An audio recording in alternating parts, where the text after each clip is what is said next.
Hello everyone, this is MJ and you are at my channel called Reading This Life. My channel is where we talk fiction, friends, and fun. Today is Tuesday and I am doing a tag. I'm going to do the Give My Regards to Broadway tag. Stay tuned.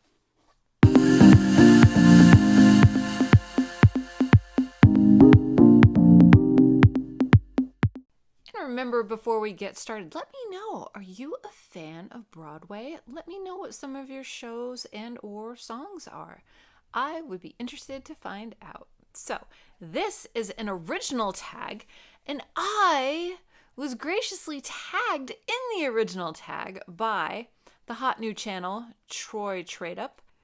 Troy has a pretty much brand new BookTube channel. He has been on BookTube more as a viewer than a creator, but now he's on the side of creator. So make sure you give his channel a peek, a like, and a subscribe. I will link it down below. Thanks so much for tagging me, Troy.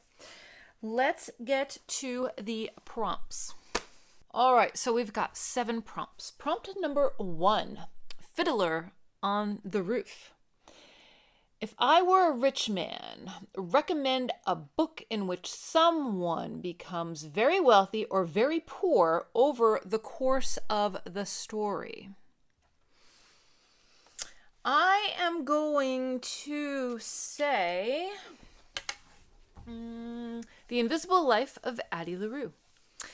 This story was a group read over at my channel during the summer, and pretty much we all fell in love with it. Everyone that was involved. Let me get the book. Right here. A life no one will remember, a story you will never forget. So this talks about a woman, young woman, who makes a pact with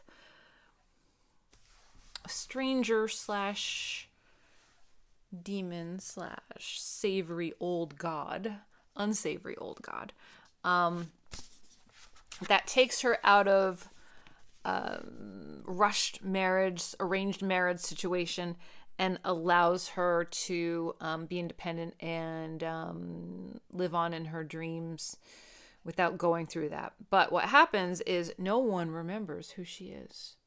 It all wears off. So, let's see. She is around, she's over 300 years old, and she is pretty much dirt poor when the story comes through. And towards the end, she is very well to do. So I'm going to say Miss Adeline, Addie LaRue. In case you haven't read it, I'll read you the blurb. France, 1714. In a moment of desperation, a young woman named Adeline meets a dangerous stranger and makes a terrible mistake. She realizes the limitations of her Faustian bargain, being able to live forever without being able to be remembered by anyone she sees. Addie chooses to flee her small village as everything she once held dear is torn away. But there are still dreams to be had and a life to live, and she is determined to find excitement and satisfaction in the wide, beckoning world, even if she will be doomed to be alone forever. Or not quite alone, as every year on her birthday, the alluring Luke comes to visit, checking to see if she's ready to give up her soul. Their darkly thrilling game stretches through the ages, seeing Addie witness history and fight to regain herself as she crosses oceans and tries to live various lives. It will be 300 years before she stumbles into a hidden bookstore and discovers someone who can remember her name, and suddenly everything changes again. If you have not read this book, it really is well done. The characters sit with you for a long time. This is one of those books where I was rooting for the bad guy. So if you have not read The Dangerous Life of Addie LaRue, The Dangerous Life, that's a whole other book. The Invisible Life of Addie LaRue, give this a chance. You won't be disappointed. All right. Prompt number 2. Annie, the sun will come out tomorrow. I don't think I could sing. Are they going to copyright hit me because I'm singing? Okay, recommend a book that takes place after the end of the world. I have it downstairs. I don't have it up here. Cormac McCarthy, The Road. It's grim, it's dark, it's gritty, it's dirty. That's my pick. Number 3, Hamilton. Do you know I've never seen Hamilton? I'm like one of the last people in the world never to have seen Hamilton. I want to be in the room where it happens. Recommend a book in which a character is in a room where they shouldn't be at a key moment. I don't even know what I wrote down for this one. Oh, that's a good one.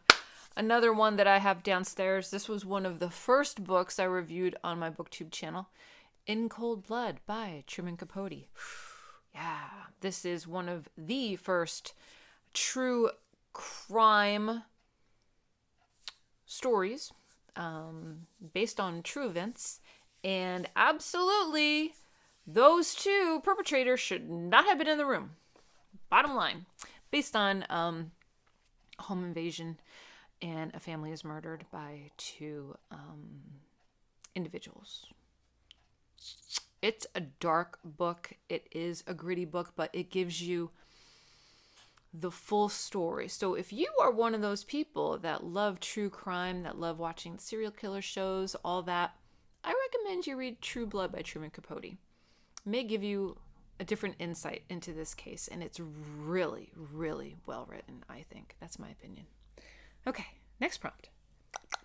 Oklahoma is the place to be, where the wind comes sweeping down the plain.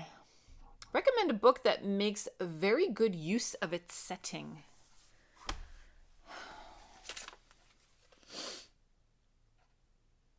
God, do I have to say it? I've got 2 picked for this one. I think this is the first time I'm using this book in a positive light. House of Leaves. The house is the setting, right? So, yes, absolutely uses the setting to the full advantage of the chaoticness that is this goofy book. One day, I'm going to read you again. One day. But today is not that day.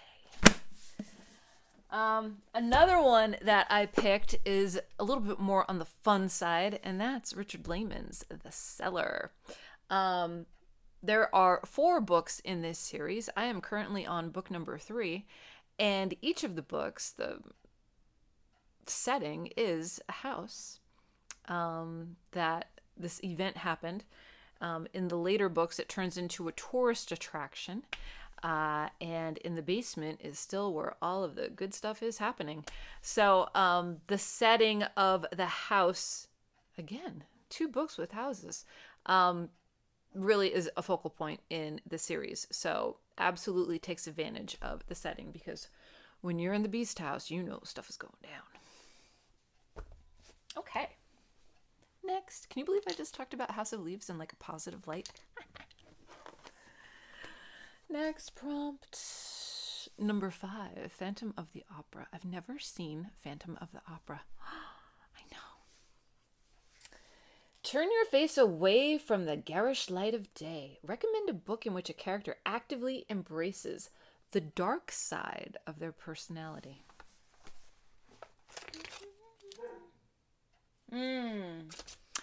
I chose My Dark Vanessa. That was a tough book. That was a very tough book to read. But a good book. I think I found a better one. Joyce Carol Oates' Zombie. Yes, Zombie. This is one of those disturbing books that I've read last year. It is completely horrifying. And the reason why is because this stuff happens in real life. Quentin P. is basically criminal, psychopath, wants to turn young men into zombies to be his personal slaves for pleasure and enjoyment. And it is extremely, extremely graphic. And the way he goes about turning them into zombies is with, what do you call that word? What is it? Lobotomize. He wants to lobotomize them. So, yeah. Embraces his darkness 110%. If you've never read it, be prepared. But it is really well written. Like, Joyce Carol Oates got into this character's head. And it's what's on the page is scary because it can happen. Okay. Next. Prompt number 6, Wicked. Something has changed within me. Something is not the same. Recommend a book you love so much it made you feel you could defy gravity. That would be a book that I read in 2018, perhaps 2017. The book is Daring Greatly by Dr. Brené Brown, and it is all about taking the uncomfortable step to push yourself moving forward in a positive momentum to make important decisions and changes in your life.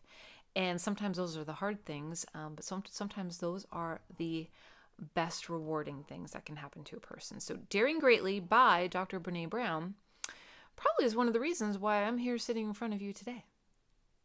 There you go. Okay. And those are the prompts. Wow, Troy, this was a good one. All right, so number 7 is Grease. You're the one that I want. Name someone you would like to see do this tag. This tag just came out last week. I'm not sure who has done it and who has not, so I am going to tag Shannon from Shannon's Bookish Musings and Music. I am going to tag Micah Cummins. I'm going to tag one more. Who else? Crystal at Fiber Artsy. Okay. So those are the 3 that I am tagging. I hope you enjoyed this video. This was such a cool tag to do. Thank you so much, Troy, again, for tagging me in the original version. I always get pumped up when that happens. So that's it here for me, everyone. I hope you were all doing well. Thank you so much for watching.